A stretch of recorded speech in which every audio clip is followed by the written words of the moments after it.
8:30 को आपका एक्सीडेंट होता है और 9 o'clock आप मेंस की एग्जाम देने जा सकते हैं। इंटरव्यू से पहले 1 महीने तक आप हॉस्पिटलाइज्ड है और उससे 1 वीक पहले आप दिल्ली जाके उसकी प्रिपरेशन कर सकते हैं। तो luck has to come with you, उसको आना पड़ेगा और आपको आईपीएस बनाना पड़ेगा।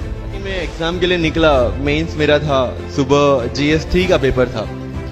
8:30 को मेरा स्कूटी स्लिप हो गया, मेरा लिगामेंट इंजरी हो गया, लेफ्ट हैंड में इंजरी था, सीट से ब्लीडिंग हो रहा था। लेकिन मेरे पास 2 ऑप्शन थे। मैं खड़ा हुआ, मैंने देखा, okay my right hand is safe and I decided I will go to the exam hall and write the exam. मेरे पास 2 ही ऑप्शन थे, या तो मैं वहां से उठ के रोने लगूं, यार मेरे साथ ही ऐसा क्यों हुआ, मेरा एक्सीडेंट हो गया, मेरा मेंस खराब हो गया और हॉस्पिटल जाओ, या दूसरा ऑप्शन था कि मैं देखूं कि मैं 3 घंटे और सरवाइव कर सकता हूं। हाँ कर सकता हूं। मैं मेंस के लिए एग्जाम हॉल में गया। ये जितने भी फोटोग्राफ्स लगे हैं, सर ने जैसे बताया कि जितने भी इंसान सक्सेसफुल हुए, अगर आप उसकी लाइफ स्टोरी देखेंगे तो कहीं ना कहीं एक मोमेंट आता है जहां पे वो इंसान की जो स्ट्रगल है वो पीक पे हो जाते हैं। वो इस मोमेंट पे आपको डिसाइड करना है कि आपको वहां से यू टर्न लेना है या आपको वहां से आगे निकलना है। इन सब लोगों ने डिसाइड किया कि उनको वहां से आगे निकलना है। एंड दैट इज द फंडा ऑफ लाइफ।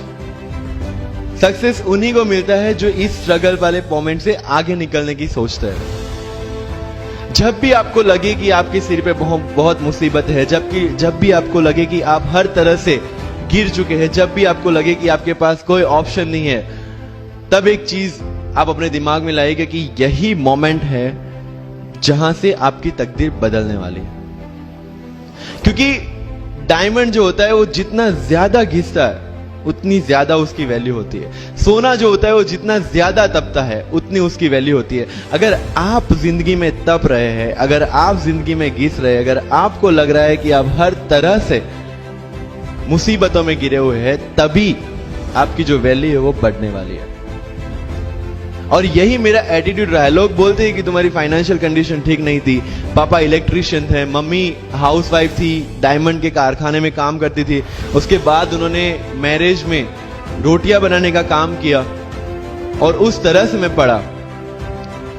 लेकिन जब मुझे पूछा जाता है कि ऐसी कौन सी चीज है आपकी लाइफ में जो आप बदलना चाहते हो, एंड आई सेड नथिंग। क्योंकि अगर वो चीजें नहीं होती मेरी लाइफ में तो शायद आज आपके सामने मैं नहीं होता। तो अगर लाइफ में प्रॉब्लम्स है, अगर लाइफ में स्ट्रगल है, जैसे सर ने बताया struggle is a part of life and I strongly believe in that. Bharat वर्ष का सपना चंद्रगुप्त ने देखा, चाणक्य ने देखा, और उस भारत वर्ष को बनाने के लिए जब ये संघर्ष जारी था और तब राजा धनानंद की डॉटर दूरदराज से चंद्रगुप्त को प्यार हो जाता है, और जब चाणक्य उनको बोलते कि नहीं तुम्हें उससे दूर रहना है, तब चंद्रगुप्त बोलता है आचार्य कभी कभी सोचता हूं कि जिंदगी में या ये भारत के सम्राट बनने के लिए इतना त्याग, इतना बलिदान ना देना होता तो। और तब चाणक्य रिप्लाई करते हैं तो हर कोई भारत का सम्राट होता। This is the fundamental rule of life. अगर आईएएस बनने के लिए, आईपीएस बनने के लिए सैक्रिफाइस करना नहीं पड़ेगा, अगर उसके लिए आपको त्याग नहीं करना पड़ेगा, तो आज पूरे इंडिया में हर घर में आपको आईएएस आईपीएस मिल जाएंगे। मुझे एग्जैक्ट डेट याद है, 23 मार्च को मेरा इंटरव्यू था।